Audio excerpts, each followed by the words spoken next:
Si Manase at si Efraim. Ika-48 kabanata. Hindi nagtagal, may nagbalita kay Jose na may sakit ang kanyang ama, kaya dinala niya ang dalawang anak niyang sina Manase at Efraim at pumunta kay Jacob. Nang malaman ni Jacob na dumating ang anak niyang si Jose, sinikap niyang makaupo sa higaan niya.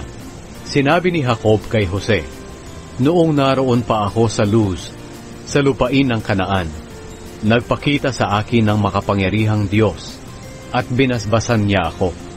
Sinabi niya, bibigyan kita ng maraming lahi para maging ama ka ng maraming tao at ibibigay ko ang lupaing ito ng Kanaan sa mga lahi mo at magiging kanila ito magpakailanman."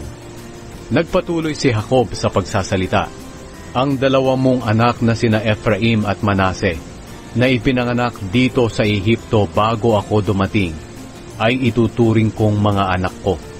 Kaya kagaya kina Reuben at Simeon, magmumula rin sa kanila ang mga lahi ng mga Israelita. Pero ang susunod mong mga anak ay maiiwan sa iyo at makakatanggap ng mana galing kina Efraim at Manase. Naalala ko ang pagkamatay ng iyong ina. Galing kami noon sa Padan-aram at naglalakbay sa lupain ng Kanaan. Malapit na kami noon sa Efrata nang mamatay siya. Kaya inilibing ko na lang siya sa tabi ng daan na papunta sa Efrata. Ang Efrata ang tinatawag ngayon na Bethlehem."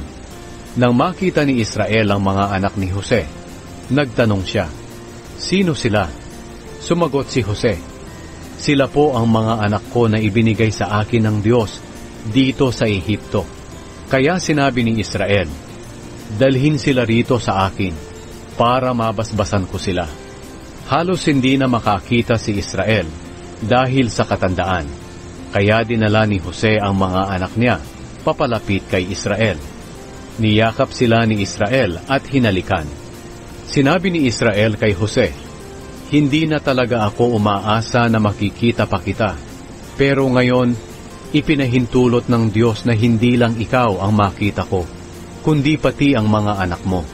Kinuha agad ni Jose ang mga anak niya sa kandungan ni Israel at yumukod siya bilang paggalang sa kaniyang ama. Pagkatapos, inilapit niyang muli ang mga anak niya sa lolo ng mga ito para mabasbasan sila. Si Efraim ay nasa kanan ni Jose na nasa kaliwa ni Israel, at si Manase ay nasa kaliwa ni Jose na nasa kanan ni Israel. At ipinatong ni Israel ang kanang kamay niya sa ulo ni Efraim na siyang nakababata, at ipinatong ang kaliwang kamay niya sa ulo ni Manase na siya namang nakatatanda. Pagkatapos, binasbasan niya ang mga ito na sinasabi, "Naway pagpalain ang mga batang ito ng Diyos na pinaglingkuran ng aking mga ninuno, na sina Abraham at Isaac, na siya ring Diyos na nagbabantay sa akin, simula nang ipinanganak ako hanggang ngayon. At naway pagpalain din sila ng anghel na nagligtas sa akin sa lahat ng kapahamakan. Naway maalala ako at ang aking mga ninunong sina Abraham at Isaac sa pamamagitan nila. At naway dumami pa sila sa mundo."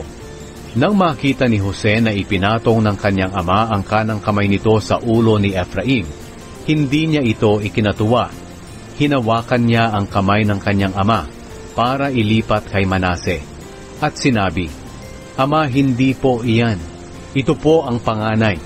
Ipatong po ninyo ang kanang kamay ninyo sa ulo niya." Pero sumagot ang kanyang ama, "Oo, alam ko, anak. Ang mga lahi ni Manase ay magiging kilala ring mga bansa, pero mas magiging kilala ang mga lahi ng nakababata niyang kapatid, at magiging mas marami ang lahi nito." Kaya ginawa niya si Efraim na nakakahigit kaysa kay Manase. At sa araw na iyon, binasbasan niya ang mga ito na nagsasabing, "Gagamitin ng mga Israelita ang pangalan mo sa pagbabasbas.